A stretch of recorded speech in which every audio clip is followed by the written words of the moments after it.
പാഠം 1103. ഒരു മോഷ്ടാവിന്റെ കഥ.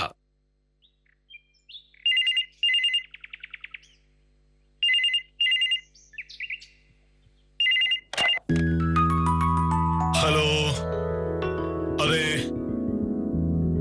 ഉണ്ട് കൊടുക്കാൻ. ഇപ്പൊ വരും.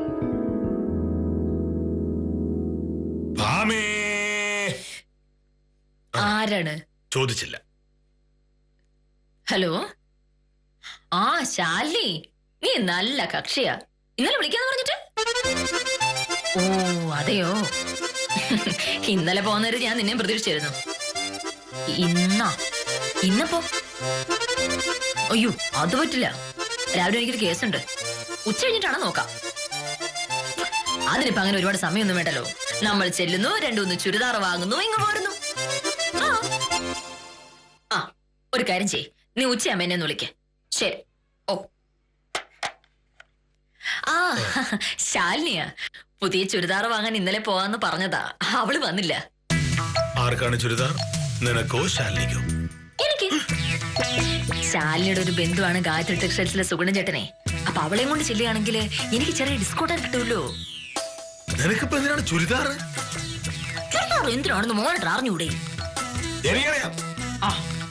നിനക്ക് ഇപ്പൊ തന്നെ ഇഷ്ടം പോലെ ചുരിദാറുണ്ട്. കോടതി പോകുമ്പോൾ സാരിയാണ് കൊടുക്കാറുള്ളത്. അപ്പൊ പിന്നെ ചുരിദാർ വാങ്ങിക്കൂട്ടി വെറുതെ പൈസ കളയുന്നത് എന്തിനാണ്? അങ്ങനെ വാങ്ങിച്ചു കൂട്ടി വെക്കുന്നൊന്നുമില്ലല്ലോ. ഞാനൊരു പുതിയ ചുരിദാർ വാങ്ങിട്ട് നാളെ എത്രയും മോനട്ടാ? എനിക്ക് ആഗ്രഹമില്ലാഞ്ഞിട്ടൊന്നുമില്ല, അതിന്റെ പൈസ കൈ വന്നില്ല. മോഹനേട്ടനോട് പൈസ ചോദിക്കുന്നതിനെക്കാട്ടിലും നല്ലത് കല്ലേ എനിക്ക് കുറച്ച് പൈസ തരുമോ, മരമേ എനിക്ക് കുറച്ച് പൈസ തരുമോ എന്ന് ചോദിക്കുന്നതാണ്. എന്റെ പൈസ വരട്ടെ ഓർത്തിരിക്കായിരുന്നു ഇത്രയും നാളും. പിന്നെ ഞാൻ എനിക്ക് പൈസ കിട്ടി, അപ്പൊ ഇനി താമസിക്കേണ്ട കാര്യമില്ലല്ലോ. എനിക്ക് എല്ലാ മാസവും ശമ്പളം കിട്ടാറുണ്ട്. അത് വാങ്ങിച്ചിട്ട് ഞാൻ നേരെ തുണിക്കടയിലേക്കല്ല പോകാറുള്ളത്. മോഹനേട്ടൻ നേരെ സഹകരണ ബാങ്കിലേക്ക് പോകും. എന്നിട്ട് കിട്ടിയ പൈസയിൽ അത്യാവശ്യത്തിനുള്ളത് മാത്രം കഴിച്ച് ബാക്കിയുള്ള ഡിപ്പോസിറ്റ് ചെയ്യും. അതാണല്ലോ എന്റെ മോഹനേട്ടന്റെ സന്തോഷം എന്ന് പറയുന്നത്. പക്ഷേ എന്റെ സന്തോഷം അതല്ല. ഫീസ് കിട്ടുമ്പോ ആ സന്തോഷത്തിൽ ഒരു ബിരിയാണി കഴിക്കുക, ഐസ്ക്രീം വാങ്ങുക, 2 ചുരിദാർ വാങ്ങുക, അതൊക്കെയാണ്. അതാണെന്ന് എനിക്ക് ഞാനേ കുറച്ച് തിരക്കില്ല.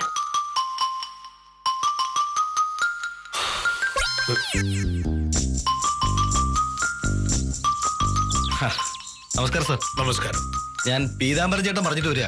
ഏത് പീതാംബരൻ ചേട്ടൻ? വക്കീൽ ഓഫീസിലെ പീതാംബരൻ ചേട്ടൻ. ഇവിടെ വന്ന് പൈസ വാങ്ങിച്ചോണ്ട് വരാൻ പറഞ്ഞു. ഏത് പൈസ? അത് ഇവിടെ വന്നാ മതി, വക്കീല് തരുമെന്ന് പറഞ്ഞു. ഇവിടെ ആദ്യം പറയണേ. പീതാംബരൻ ചേട്ടന്റെ ശമ്പളമാണോ അതോ വേറെ എന്തെങ്കിലും കേസിന്റെ ആവശ്യത്തിലുള്ള പൈസയാണോ? അയ്യോ, അതൊന്നും അറിയില്ല സാറേ. ഇവിടെ വന്നാ വക്കീല് രൂപ തരുമെന്ന് പറഞ്ഞു. എത്ര രൂപയാ? അതും പറഞ്ഞില്ല. എല്ലാം വക്കീലിന് അറിയാന്ന് പറഞ്ഞു. നമസ്കാരം. ഗോപിയായിരുന്നോ? ഗോപി പറഞ്ഞു വിട്ടിട്ടുണ്ടെന്ന് പീതാംബരൻ ചേട്ടൻ പറഞ്ഞിട്ടുണ്ടായിരുന്നു. പക്ഷേ ഇത്ര നേരത്തെ എത്തുന്നു ഞാൻ കരുതിയില്ല കേട്ടോ. പീതാംബരൻ ചേട്ടൻ വിളിക്കുമ്പോ ഞാൻ നമ്മുടെ സുലൈമാനിക്കട കടയിൽ നിൽക്കായിരുന്നു. അതുകൊണ്ട് പെട്ടെന്ന് ഇങ്ങ് പോന്നു. 2500 രൂപയല്ലേ? എത്ര രൂപയാണെന്ന് പറഞ്ഞില്ല. വക്കീല് തരുന്നത് വാങ്ങിച്ചോണ്ട് വരാനാ പറഞ്ഞേ. ഓ ശരി, നിക്കേ.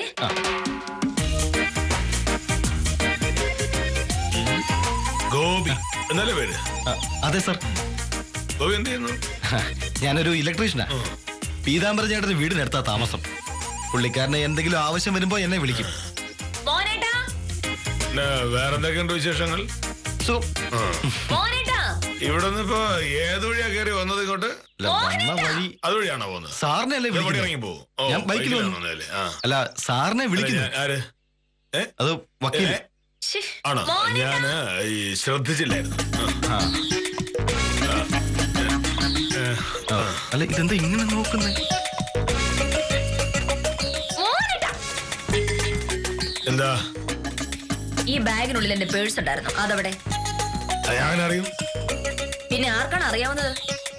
ഇന്നലെ വൈകിട്ട് ഓഫീസിൽ നിന്ന് വന്നപ്പോ ഞാൻ ഈ ബാഗ് ഇവിടെ വെച്ചിരുന്നതാണ്. അത് കഴിഞ്ഞ് ഞാനിത് തൊട്ടിട്ട് കൂടിയില്ല. അപ്പൊ പിന്നെ ഇതിനകത്തിരുന്ന പേഴ്സ് എവിടെ? നിന്റെ പേഴ്സ് നീ തന്നെ സൂക്ഷിക്കണം. അത് എന്നോട് ചോദിക്കേണ്ട കാര്യമുണ്ടോ? ഞാനത് എടുത്തില്ലെന്ന് പറഞ്ഞില്ലേ? അതുകൊണ്ട് പിന്നെ അതെവിടെ പോയി? ഇത് എന്റെ ബാഗാണ്. ഇതിനുള്ളിൽ എന്തൊക്കെ ഉണ്ടെന്ന് എനിക്ക് വ്യക്തമായിട്ട് അറിയാം. ഏതെങ്കിലും സാധനം കാണാതെ പോയാലും ഞാൻ നിന്നോട് ചോദിക്കാറില്ലല്ലോ. അതുപോലെ നിന്റെ സാധനങ്ങൾ നീയും സൂക്ഷിക്കണം. ചുമ്മാ കളിക്കാൻ നിൽക്കില്ലേ? ആ പേഴ്സിൽ 7000 രൂപ ഉണ്ടായിരുന്നു. അതിൽ 2500 രൂപ പീതാംബരൻ ചേട്ടൻ കൊടുക്കാനുള്ളതാ. ആ ഒന്നിക്കുന്ന മോനോട് കണ്ടില്ലേ? അത് ഞാൻ തരാ. എന്റെ പേഴ്സ് തിരിച്ചതാ. ഞാൻ ഫോൺ ചെയ്ത് വിളിച്ചിട്ട് പീതാംബര ചേട്ടൻ ഗോപി പറഞ്ഞു വിട്ടത്. അയാൾ ഇവിടെ കാത്തിക്കല്ലേ? എന്റെ പേഴ്സ് ഇതാ. എന്റെ കയ്യിലില്ല എന്ന് ഞാൻ പറഞ്ഞല്ലോ. കയ്യില്ല എന്നുള്ള കാര്യം എനിക്കറിയാം. അതെടുത്ത് എവിടെയാ വെച്ചെന്ന് പറ. കളിക്ക് ഇതിന്റെ പേഴ്സ് തരുന്നുണ്ടോ?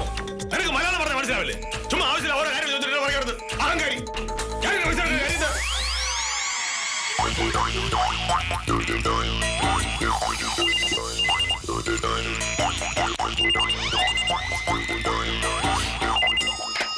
ഹലോ, ആ വിദ്യ, ഞാൻ നിന്നെ ഇന്നലെ എത്ര പ്രാവശ്യം വിളിച്ചെന്നറിയോ? ഫോൺ ഓഫ് ചെയ്ത് വെച്ചിട്ട് നീ എവിടെ പോയിരിക്കായിരുന്നു? അതെയോ? എന്നിട്ട് സിനിമയ്ക്ക് വേണ്ടി നീ എന്താ എന്നെ വിളിക്കായിരുന്നത്? ആണോ? ഓ ശരി ശരി, നടക്കട്ടെ. ആ ഞാൻ വിളിച്ചെന്തിനാന്നറിയോ? ഇന്നലെ ഒരു 3 മണി ആയപ്പോഴേക്കും ജയരാമൻ ചേട്ടൻ ഓഫീസിലേക്ക് കയറുവെന്നു. 2 ആഴ്ചയായിട്ട് ഫീസ് തരാതെ കറങ്ങി നടക്കലായിരുന്നു ആശാൻ. വന്ന പാടെ ഞാനിട്ട് 4 അങ്ങ് പറഞ്ഞു.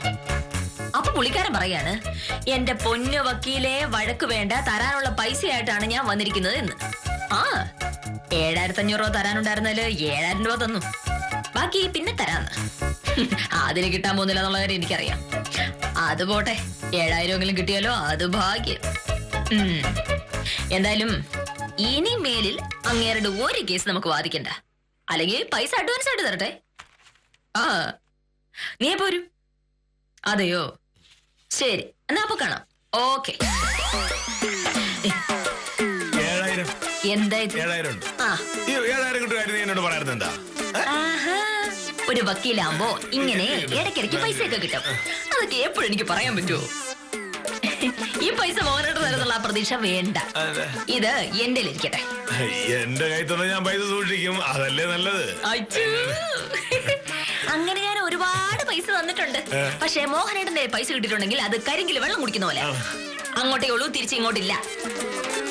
എന്റെ കയ്യിൽ തരുന്ന പൈസയൊക്കെ ബാങ്കിലുണ്ട്. നിന്റെ കയ്യിലാണെങ്കിൽ ദൂർത്തടിച്ച് കളയും. ഒരു ദൂർത്തും ഇല്ല മോഹനേട്ടാ. ഞാനിത് സൂക്ഷിക്കേണ്ട പോലെ സൂക്ഷിച്ചോളാം. അധ്വാനിച്ച് പൈസ ഉണ്ടാക്കാൻ അറിയാമെങ്കിൽ അത് കണ്ണിലെ കൃഷ്ണമണി പോലെ സൂക്ഷിക്കാനും എനിക്കറിയാം. നമുക്ക് കാണാം.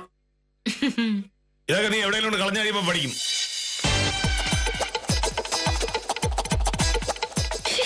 ഈ മനുഷ്യന് എന്തിന്റെ സുഖമാണ്? ഇന്ന് 2 അറിഞ്ഞിട്ട് എന്നെ ബാക്കാര്യം. ഈ ഷർട്ട് കൂടെ എടുത്തിട്ടോട്ടെ, എങ്ങോട്ടാ? ഞാൻ എല്ലാ ദിവസവും എങ്ങോട്ടാണോ പോകുന്നത് അങ്ങോട്ട്. അയ്യോ, എങ്ങോട്ട് വേണമെങ്കിലും പൊക്കോ, എന്റെ പൈസ തന്നിട്ട് പോയാൽ മതി എന്ന് മാത്രം. ഏത് പൈസ? ചുമ്മാ വേഷം കെട്ട് ഇറക്കല്ലേ മോനട്ടാ. എന്റെ പേഴ്സ് അതിലിരുന്ന് 7000 രൂപയും മോഹനേട്ടന്റെ കയ്യിലുണ്ട്. ഇല്ല. അങ്ങനെ ഇല്ല എന്ന് പറഞ്ഞ പോരാ. ആ പൈസയുടെ കാര്യം പറഞ്ഞ് ഇന്നലെ മോഹനേട്ടൻ ഒരുപാട് ചുറ്റിക്കളിച്ചതാ. എന്റെ കയ്യിൽ നിന്ന് ആ പൈസ വാങ്ങിച്ചെടുക്കാൻ മോഹനേട്ടനെ കൊണ്ട് ആവുമ്പോലെയൊക്കെ മോഹനേട്ടൻ ചെയ്തു. ഞാനത് തരില്ല എന്ന് പറഞ്ഞതിന്റെ പേരിലാണ് മോഹനേട്ടൻ ഇപ്പൊ അത് എടുത്തോണ്ട് പോയിരിക്കുന്നത്. ഭാമേ, എന്താ? ആ പൈസ എന്റെ കയ്യിൽ തരാതെ അഹങ്കാരം പറഞ്ഞപ്പോഴേ ഞാൻ നിന്നോട് പറഞ്ഞതാണ്, പോക്കാണ്. ഭർത്താവായ എന്റെ വാക്ക് കേൾക്കാതെ ധിക്കാരം കാണിച്ച നിന്നെ ദൈവം ശിക്ഷിച്ചതാണ്. ദൈവം ശിക്ഷിച്ചതായതിന് ഞാനതങ്ങ് സഹിക്കും. ഇതിപ്പോ മോഹനേട്ടൻ ഊടായിപ്പല്ലേ? ഒരാളുടെ ബാഗിൽ നിന്ന് പൈസ അടിച്ചു മാറ്റുന്നേ വലിയ മിടുക്കാണെന്ന് മോഹനേട്ടൻ തോന്നലുണ്ടാവും. എന്നാ എനിക്ക് അങ്ങനെ ഒരു ധാരണയില്ല. ഇത് മോഷണമാണ്, മോഷണം. പുറത്തയാൾ നിൽപ്പുണ്ട്, പതുക്കെ സംസാരിക്കും. കേക്കട്ടെ, അല്ല കേക്കട്ടെ. മോഹനന്റെ തനി സ്വഭാവം നാട്ടുകാർ മുഴുവൻ അറിയട്ടെ. എന്റെ പൈസ എടുത്തില്ലയോ? ഇല്ല. എന്ന് വെച്ചാ എന്റെ കയ്യിലില്ലാത്ത പൈസ ഞാൻ എങ്ങനെയാണ് നിനക്ക് തരുന്നത്? നോക്കൂ, മോഹനേട്ടന്റെ കയ്യിലുണ്ടോ എന്നല്ല ഞാൻ ചോദിച്ചത്. കട്ടുകൊണ്ട് പോയി ആ പേഴ്സ് എവിടെയുണ്ടെന്നാ. ഞാൻ കട്ടിട്ടില്ല. വീട്ടിൽ വരുന്ന ഒരാളെ വെറുതെ ഇങ്ങനെ മുറ്റത്ത് നിർത്താൻ പറ്റില്ല. ഞാനിപ്പോ എന്താ ചെയ്യേണ്ടത്? പൈസ തരണം. ഞാൻ നിന്റെ പൈസ മോഷ്ടിച്ചിട്ടില്ല. നിന്റെ പൈസ എന്റെ കയ്യിലില്ല. നിനക്ക് സംശയമുണ്ടെങ്കിൽ നിനക്ക് എന്റെ ബാഗും പോക്കറ്റും ഷർട്ടും ഒക്കെ പരിശോധിക്കാം. എനിക്കതിന് നേരമില്ല മോനട്ടാ. അല്ലെങ്കിൽ തന്നെ എന്റെ മോഷ്ടിച്ച ഒരു സാധനം ഞാൻ കാണുന്ന സ്ഥലത്ത് വെക്കില്ല എന്നുള്ള ധാരണയൊക്കെ എനിക്കുണ്ട്. ഞാനൊരു വക്കീലാണ്. മോനയുടെ ഗോപിയോട് നോക്കി നിൽക്കുക. ഇപ്പൊ നിന്റെ ഈ പൈസ ഉണ്ടോ? അതെങ്ങനെ ഉണ്ടാവും? ആ പൈസ മോഹനേട്ടനല്ലേ ഇരിക്കുന്നത്. അപ്പൊ നിന്റെ പൈസ ഇല്ലല്ലോ? ഇല്ല. എങ്കിൽ പിന്നെ ഗോപിയോട് നിൽക്കുന്നതിൽ എന്താ അർത്ഥം? അയാളിത് പോകാൻ പറ. അതെങ്ങനെ മോനോട് ശരിയാവുന്നത്? ഇല്ലാത്ത പൈസ എങ്ങനെയാണ് ഭാമയെ കൊടുക്കുന്നത്? പൈസ മോഹനേട്ടന്റെ കയ്യിൽ ഉണ്ടല്ലോ. എന്റെ കയ്യിലില്ല. മോഹനേട്ടാ, ഇത് തീക്കളിയാണ്. ഞാൻ എന്ത് ചെയ്തു? ഓ ശരി, എങ്കിൽ പിന്നെ രണ്ടിലൊന്ന് അറിഞ്ഞിട്ട് എന്റെ ബാക്കി കാര്യം. ഇന്ന് പൈസ കൊടുക്കാതെ ഗോപിയെ തിരിച്ചു പറഞ്ഞു വിടേണ്ടി വന്ന മോഹനേട്ടാ അനുഭവിക്കാൻ പോകുന്നേ ഉള്ളൂ. ഭാമേ, വെറുതെ എന്നെ വരട്ടാതെ അയാളെ പറഞ്ഞു വിടാൻ നോക്കൂ.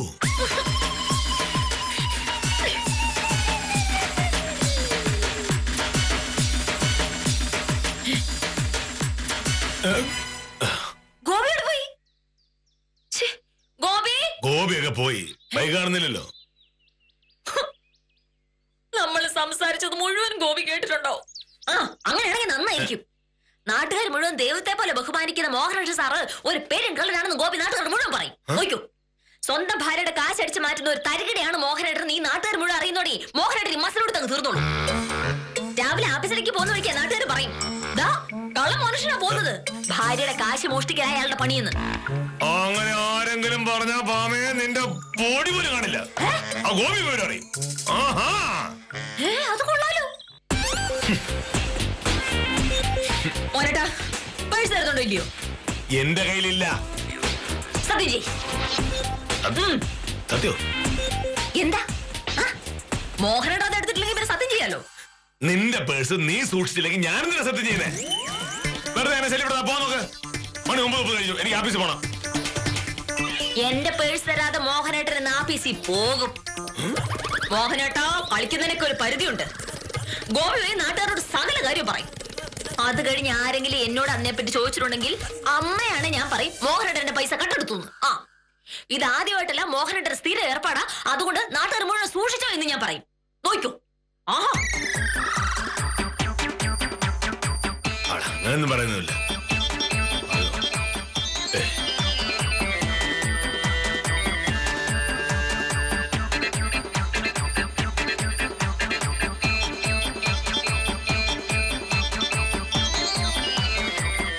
എനിക്ക് ആഫീസിൽ പോകാൻ സമയമായി.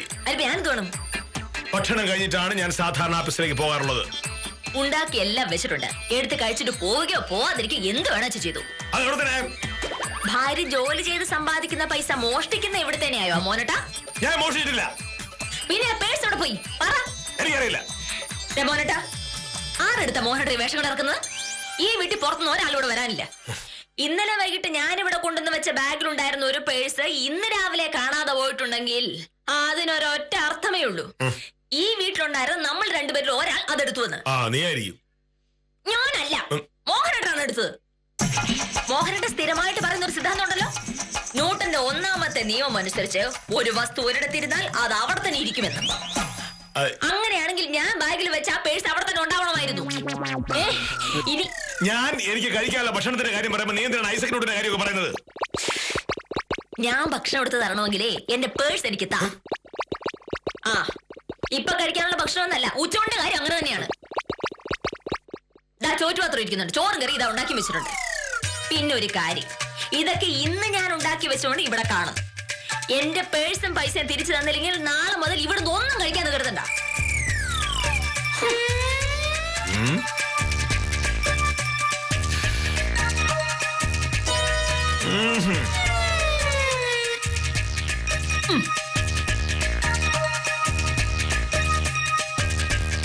ഭാമേ, എനിക്ക് 9:38 ഇവിടുന്ന് പുറപ്പെടാനുള്ളതാണ്. ഇറങ്ങിക്കോ.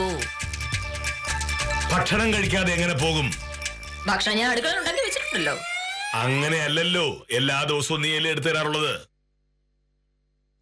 എല്ലാ ദിവസവും മോഹനേട്ടന്റെ സകല കാര്യങ്ങളും കൃത്യമായിട്ട് ചെയ്തിരുന്ന ഒരാളല്ലേ ഞാൻ. എന്നിട്ട് മോഹനേട്ടൻ എന്നോട് ചെയ്തത് എന്താണ്? എന്റെ ബാഗിലിരുന്ന പൈസ എന്നോട് ചോദിക്കാതെ എടുത്തോണ്ട് പോയി. ആ, എടുത്തുന്നുള്ളത് പോട്ടെ, എടുത്തുകാരോട്ട് സമ്മതിക്കുന്നുമില്ല, എനിക്ക് ആവശ്യമുള്ള പൈസ എനിക്ക് തരുന്നതുമില്ല. അതുപോലെ ഞാൻ എന്ത് ചെയ്യാനാ മോനേട്ടാ? ഭാമേ, ഞാൻ നിന്റെ പൈസ എടുത്തിട്ടുണ്ടെങ്കിൽ അത് ഈ വീട്ടിൽ എവിടെയെങ്കിലും കാണേണ്ടതല്ലേ? നീ നോക്കിയെടുത്തത് ഞാൻ പറയുകയും ചെയ്തു. എന്റെ ഷർട്ടിന്റെ പോക്കറ്റിലില്ല, എന്റെ ബാഗിലില്ല. ഇനിയിപ്പോ ഈ വീട്ടിൽ ഞാൻ സാധനങ്ങൾ എവിടേക്കാണ് വെക്കാറുള്ളത് നിനക്കറിയാമല്ലോ. അവിടെയൊക്കെ പോയി നോക്കിക്കോ. പൈസ എന്റെ കയ്യിലില്ല. മോഹനേട്ടാ, ഞാൻ എവിടെയൊക്കെ നോക്കൂന്ന് മോഹനേട്ടനും അറിയാവുന്നതാണല്ലോ. അപ്പൊ അതുകൊണ്ട് ആ സ്ഥലത്തൊന്നും പൈസ ഉണ്ടാവില്ല. മോഹനേട്ട, ഒന്നെങ്കിൽ മോഹനേട്ടൻ ആ പൈസ എനിക്ക് ഇപ്പൊ തിരിച്ചറിയണം, ഇല്ലെങ്കിൽ അതിന്റെ പേരിൽ മോഹനേട്ടൻ ഈ ജന്മം മുഴുവനും അനുഭവിക്കും. എന്താ വേണ്ടതെന്ന് മോഹനേട്ടൻ തീരുമാനിച്ചോ? ഭീഷണി? എന്നതിനോട് സംശയം? ആ പേഴ്സിൽ ആകെ ഉണ്ടായിരുന്ന 7,000 രൂപയാണ്. ആ 7,000 രൂപയ്ക്ക് വേണ്ടി മോഹനേട്ടൻ ഈ അക്രമം കാണിച്ചാൽ മോഹനേട്ടന് നഷ്ടപ്പെടാൻ പോകുന്നത് അതിന്റെ 10 ഇരട്ടിയായിരിക്കും. കുറഞ്ഞത് 1 മാസം 3 നേരവും പുറത്തുനിന്ന് ഭക്ഷണം കഴിക്കേണ്ടി വരും. ഷർട്ടും മുണ്ട് അലക്കി തേക്കാൻ പുറത്തു കൊടുക്കേണ്ടി വരും. ഒരു ഷർട്ട് അലക്കി തേക്കുന്നതിന് 35 രൂപ, ഷർട്ട് മുണ്ട് വാങ്ങുമ്പോഴേക്കും 70 രൂപ. ആഴ്ചയിൽ 6 ദിവസം, 420 രൂപ അങ്ങനെ അങ്ങ് പോകും. 1 മാസം ചുരുങ്ങിയത് 1,750 രൂപ വേണം. കുളിക്കാനുള്ള വെള്ളം ചൂടാക്കുന്നത് തൊട്ട് മോഹനേട്ടന്റെ ഒരു കാര്യം ഞാൻ നോക്കില്ല. സ്വന്തമായിട്ടൊന്നും ചെയ്യാൻ അറിയാത്ത മോഹനേട്ടൻ മൂക്കൊണ്ട് ഇഷ എന്ന് വരയ്ക്കും. വെറുതെ എന്റെ മുന്നിൽ ഒരു 7,000 രൂപയ്ക്ക് കൊണ്ട് തോക്കാൻ നിൽക്കണോ മോഹനേട്ടാ? എന്റെ പൈസ ഉത്തമം വിളിക്കുന്നുണ്ട്. ഞാൻ ഉത്തമനോട് സംസാരിച്ചിട്ട് വരുന്നതിന് മുന്നേ ഈ പ്രശ്നത്തിൽ ഒരു തീരുമാനം ഉണ്ടാക്കുന്നതാണ് മോഹനേട്ടന് നല്ലത്. ഇല്ലെങ്കിൽ പിന്നെ വരുന്നിടത്ത് വെച്ച് കാണേണ്ടി വരും.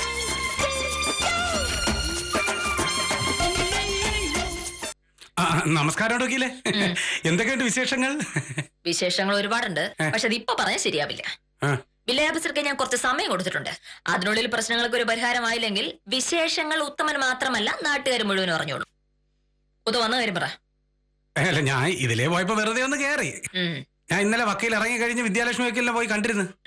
ഉത്തമൻ എന്നോട് പറഞ്ഞത് 2 മണിക്ക് വരുമെന്നാണ്. ഞാൻ 3 മണി വരെ നോക്കി, എന്നിട്ടും കാണാതെ വന്നപ്പോ ഞാനിങ്ങ് പോന്നു. ഉത്തമൻ വരാൻ സാധ്യതയുണ്ടെന്ന് ഞാൻ വിദ്യ പറഞ്ഞ് ഏൽപ്പിച്ചിരുന്നു. വക്കീലെ കേസിന്റെ കടലാസൊക്കെ ഞാൻ വിദ്യാലക്ഷ്മി വക്കീലിന്റെ അടുത്ത് ഏൽപ്പിച്ചിട്ടുണ്ടേ. പിന്നെ സത്യം പറഞ്ഞ ഞാൻ ഇന്നലെ അല്പം വൈകിയത് കൊണ്ടൊരു പ്രയോജനം ഉണ്ടായല്ലോ. അതെന്താണ് പ്രത്യേകിച്ചൊരു പ്രയോജനം? അല്ല, വക്കീൽ ഇറങ്ങിയതിന് ശേഷം ഞാൻ വന്നത് കൊണ്ടാണല്ലോ വക്കീലിന്റെ പേഴ്സ് വിദ്യാലക്ഷ്മി വക്കീൽ എന്റെ കയ്യിൽ തന്നു വിട്ടത്. എന്താ? പിന്നെ വക്കീൽ ഇന്നലെ വക്കീലിന്റെ പേഴ്സ് ആഫീസിലെ മേശപ്പുറത്ത് വെച്ച് മറന്നു വെച്ചല്ലോ. വിദ്യാലക്ഷ്മി വക്കീലാണ് അത് കണ്ടുപിടിച്ചത്. കമ്പ്യൂട്ടറിന്റെ പിറകിലിരിക്കായിരുന്നു എന്നാണ് പറഞ്ഞത്. എന്നെ കണ്ട പാടെ ചോദിച്ചു, ഉത്തമ ഈ പേഴ്സ് വക്കീലിന്റെ അടുത്ത് ഏൽപ്പിക്കാമോ എന്ന്. ഞാൻ അത് വാങ്ങുകയും ചെയ്ത്. പേഴ്സ് മോഹനേരി സാറിന്റെ കയ്യിൽ കൊടുത്തല്ലോ. ഇന്നലെ സാർ ആഫീസിൽ വരുന്ന വഴി ഞാൻ സാറിനെ കണ്ടിരുന്നു. അപ്പൊ പിന്നെ ഞാൻ എന്തിനാണ് വെറുതെ മെനക്കെട്ട് ഇതുവരെ വരണത്? അങ്ങനെ ഞാൻ പേഴ്സ് സാറിന്റെ അടുത്ത് കൊടുക്കുകയും ചെയ്ത്. സാറത് പറഞ്ഞില്ലേ? അയ്യോ, സാറ് പറഞ്ഞ നോർത്ത് വന്നിട്ടാണ് ഞാൻ വക്കീലിനെ വിളിച്ച് പറയാത്തത്. വക്കീല് സാറിന്റെ അടുത്ത് ചോദിച്ചു, പേഴ്സ് സാറിന്റെ കയ്യിലുണ്ട്. അയ്യോ വക്കീലേ, എന്താണ് പ്രശ്നം? എന്തോ പ്രശ്നം ഉണ്ടല്ലോ. പ്രശ്നമുണ്ടോ എന്ന് ചോദിച്ച ഒരു ചെറിയ പ്രശ്നമുണ്ട്. അപ്പൊ ഈ പ്രശ്നം ഞാൻ തീർക്കട്ടെ.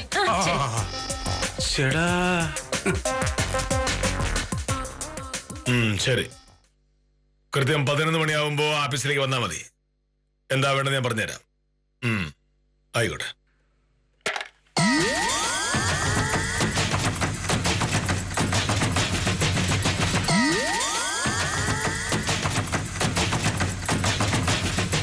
മോനേട്ടോ, ഇത് കുറച്ച് കഷ്ടമായി പോയിട്ടോ. ഞാൻ എന്തുമാത്രം ബഹളം ഉണ്ടാക്കിയത് ഇവിടെ കിടന്ന്. ഇത് കയ്യിലെടുത്ത് മോനേട്ടൻ എന്തിനാ പറയാതിരുന്ന? എന്താ എന്തിന്? ഉത്തമൻ ഇന്നലെ വൈകുന്നേരം ഈ പേഴ്സ് മോനേട്ടനെ തന്നതല്ലേ, എന്നിട്ട് ഇതുവരെ മോനേട്ടനെ പറയാതിരുന്ന എന്താ? ഇന്നലെ ഞാൻ ഈ പൈസ ബാങ്കിലിടാമെന്ന് പറഞ്ഞപ്പോ ഇവിടെ നിന്ന് നീ എന്നോട് പറഞ്ഞു ശരിയല്ലേ? അങ്ങനെ പറഞ്ഞ നീ ഇന്നലെ തന്നെ ഇത് ഓഫീസിൽ വെച്ച് പറഞ്ഞു. വിദ്യാലക്ഷ്മി കണ്ടതുകൊണ്ട് ഇത് തിരിച്ചു കിട്ടി. നിന്റെ കയ്യിലുള്ള പൈസ സൂക്ഷിക്കാൻ നിനക്ക് അറിയില്ല എന്നുള്ളതിന് ഇതിനേക്കാൾ വലിയ തെളിവാണോ?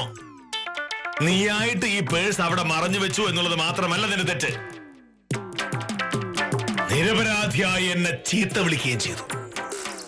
ഞാൻ ഭാര്യയുടെ പൈസ മോഷ്ടിക്കുന്ന ഒരു പെരുങ്കള്ളനാണ്, നാട്ടുകാരെ അറിഞ്ഞോ അറിഞ്ഞോ എന്ന് വിളിച്ചു നടക്കുന്നു പറഞ്ഞു. പെട്ടെന്ന് പൈസ കാണാതെ പോയപ്പോ ഞാൻ കരുതി അവിടെ കൊണ്ട് തീർന്നില്ല. എനിക്ക് ഭക്ഷണം തരില്ല, എന്നെ പട്ടിണിക്കിട്ട് കൊല്ലും എന്ന് നീ പറഞ്ഞു. അയ്യോ, അങ്ങനൊന്നും ഞാൻ പറഞ്ഞിട്ടില്ല. അങ്ങനെ നേരിട്ട് പറഞ്ഞില്ല, പക്ഷേ ഭക്ഷണം തരില്ല എന്ന് പറയുന്നതിന്റെ ശരിക്കുള്ള ഉദ്ദേശം അതാണല്ലോ. ചുമ്മാ ആവശ്യമില്ലാത്ത കാര്യങ്ങളൊന്നും പറയല്ലേ. ദേഷ്യം വരുമ്പോ നമ്മൾ അങ്ങനെ എന്തെല്ലാം കാര്യങ്ങൾ പറയുന്നു, അതെല്ലാം സീരിയസ് ആക്കേണ്ട കാര്യമുണ്ടോ?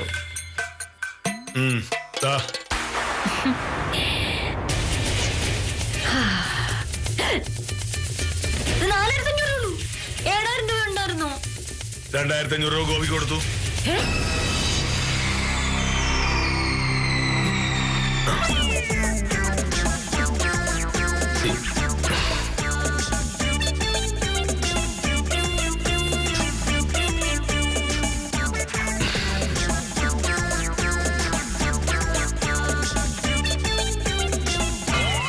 രണ്ട് 500.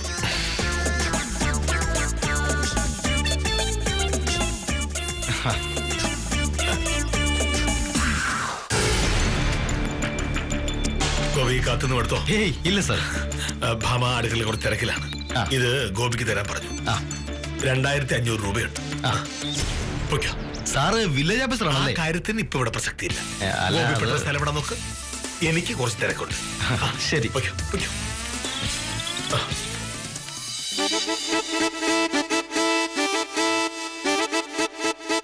ഞാൻ പൈസ കൊടുത്തോണ്ടാ ഗോപി പോയത്, അല്ലാതെ നമ്മള് വഴക്കുണ്ടാക്കുന്നത് കേട്ടിരുന്നല്ല. അപ്പൊ രണ്ടും കൽപ്പിച്ചിട്ടായിരുന്നല്ലേ? സ്വന്തം ഭാര്യ ഇങ്ങനെ പറ്റിക്കുന്ന ഭർത്താവിനെ ശരിക്കും സൂക്ഷിക്കേണ്ടതാണ്. സ്വന്തം ഭർത്താവിനെ പട്ടിണിക്കിട്ട് കൊല്ലുമെന്ന് പറയുന്ന ഭാര്യ അപ്പൊ എന്താ ചെയ്യേണ്ടത്? ചുമ്മാ വൃത്തിയോട് പറയല്ലേ. വാ, കഴിക്കാൻ എടുത്തു തരാം. ഈ പൈസ എന്ത് ചെയ്യണം? സത്യത്തിൽ മോഹനേട്ടനെ തന്നെ ഈ പൈസ തരുന്നത് ഏറ്റവും നല്ലത്. നല്ലത് ഇതാ. ഒരു രൂപയിലും കളയാതെ മോഹനേട്ടൻ ഇത് സൂക്ഷിച്ചു വെക്കുന്നുള്ള കാര്യം എനിക്ക് ഉറപ്പല്ലേ. പക്ഷെ ഞാൻ തരൂല. ഇത്തവണ എനിക്കൊരു അബദ്ധം പറ്റി. പക്ഷെ ഈ അബദ്ധത്തിൽ നിന്ന് ഞാൻ ശരിക്കും പഠിച്ചു. ഇനി പൈസ പോകാതെ ഞാൻ സൂക്ഷിക്കും. ഇതൊക്കെയാണ് തലവിധി എന്ന് പറയുന്നത്. സ്വന്തം പേഴ്സ് സൂക്ഷിക്കാൻ ഉത്തരവാദിത്തമില്ലാത്ത വക്കീൽ പാവം വില്ലേജ് ഓഫീസറെ സംശയിച്ചത് അന്യായമായി പോയി. എന്തായാലും തെറ്റിദ്ധാരണകൾ മാറിയതിൽ സന്തോഷം പ്രകടിപ്പിച്ച് ഇന്നത്തേക്ക് വിടാം. കാര്യം നിസാരം തുടരുന്നു.